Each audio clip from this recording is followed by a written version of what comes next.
Hey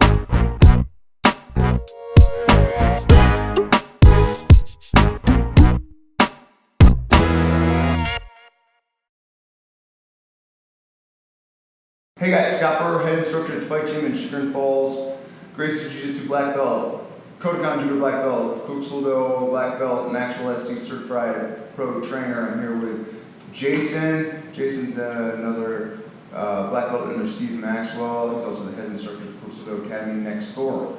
Today we're going to be talking about the Ryote Jime, or the Nutcracker choke. Okay?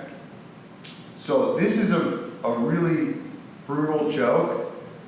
Some people think it's mean. I have a saying that I use a lot, and I say, if it's right, it's not mean, okay?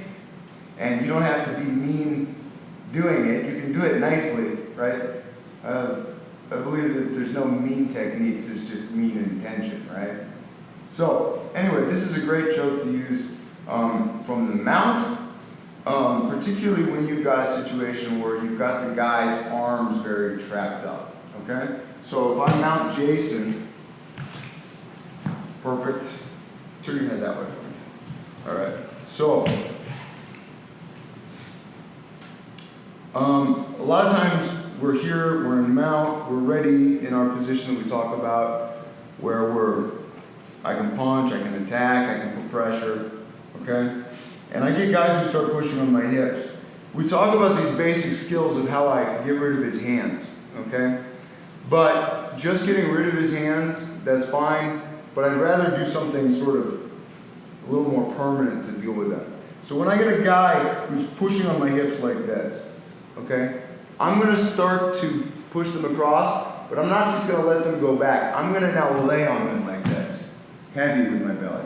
So now when he wants to get his hands back, he's got to move, he's got to work, his hands are a little stuck. At this point, I have an opportunity to attack his neck. This is where people like to go Ezekiel, different chokes, okay? Here is where I like to go for the Nutcracker choke. So I'm going to get very low to Jason, my elbows are going to flare and my fingers are going to find his collars, okay? Pinkies are going to go in tight to his neck. Now, my action is going to be here, pushing back, driving my knuckles into his neck like this. So, a couple details about how this choke works. This is my guy's neck. And this is my guy's collar. Okay? A lot of people just take their grips and they try to push like this, where it's a big flexing motion. When I do this, I don't use any leverage. I haven't created any levers to make this choke more efficient. It just basically becomes my strength against his neck, which obviously, again, it's not a good situation for him, but I'd rather just have it be very easy, okay? So that's the whole point, is to use the lever to make the force, okay? So when I make my anchor, I get my pinky and my ring finger here into the collar. And that's my main attachment point, and I'm very snug to the guy's neck here, okay? So now, as I extend away from the guy, because my pinkies can't go any farther apart, my knuckles have to go in. And if you can see on my little foam roller here, right, how my knuckles start to bite, not because I'm squeezing like this, but because I'm extending away, okay? Another thing I like to think about here is when I make any sort of attack on the guy's neck, I never want to find myself in a position where my center line and my center here is beyond my base point, okay? So for example, if I'm going to hug the guy's head to make an Ezekiel, I'm not going to hug the guy's head like this so that my center line is right near my elbow. I'm going to hug the guy's head like this so that if he tries to bump me this way, I can push back with that elbow. Similarly, I'm not going to hug his head like this so that my shoulders are right in line so that if he bumps, I tip. I'm going to hug his head like this so that if he bumps me forward, I can push back. And from here, I'm going to make my choke. So it's the same thing when I make my Nutcracker choke here. I put my belly on top of his hands, and I put my elbows on the mat, but I don't put them on the mat here. I'm not high up on his neck. I'm here, right? doing my action in like this. So if he bumps me this way, I have an elbow. That way I have an elbow. Forward, I have 2 elbows. And from here, now I have my action where I sink back as I straighten my arms, okay? So if I have Jason one more time, we can see those details. Let's go a little bit at an angle now so people can see. Here I am in my mount. The guy's on my hips. Again, I'm using my hip to make the action here too. I get heavy on his hands, okay? I'm low. I'm not high up here. Because now if he bumps, I have to let go. When I'm low here, bump, I can push back.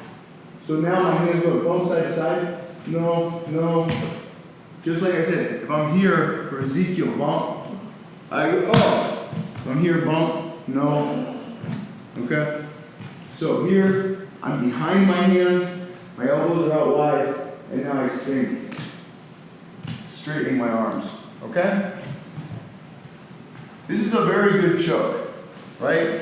I go right into the meat where the karatas run, and you have to tap or you go to sleep.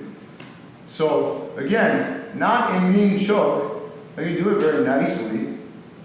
I don't have to slap it on the guy and make him hurt, okay? So give this a try and use it. You know, it's a beautiful technique to use in combination with I go for this, he starts to squirm, I go for Ezekiel, I go back for this, right? Using in combination with all the other chokes I can use from these sorts of grips. I get a little shallow, I go back for my thrust choke, I get a little right, all these things, okay? So the main thing here is about, the choke is great, but the idea about positioning yourself relative to your base points within the setup of the choke and then within the action of the choke is very, very important, okay? We never want to find ourselves in a situation where we're going for a choke and we're compromising our position to do it. And I don't just mean that, you know, we really put ourselves in an awkward situation. Like I said, here, any direction the guy wants to bump me or push me, I have a post.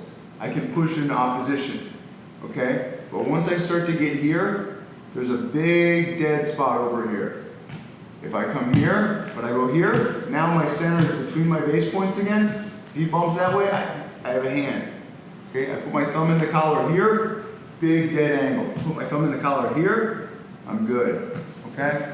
So, thinking about not just attacking for the chokes, but orienting yourself relative to these positions that we want to get into. Okay, so give it a try. Let me know what you think. Thanks for watching. I'll see you next time.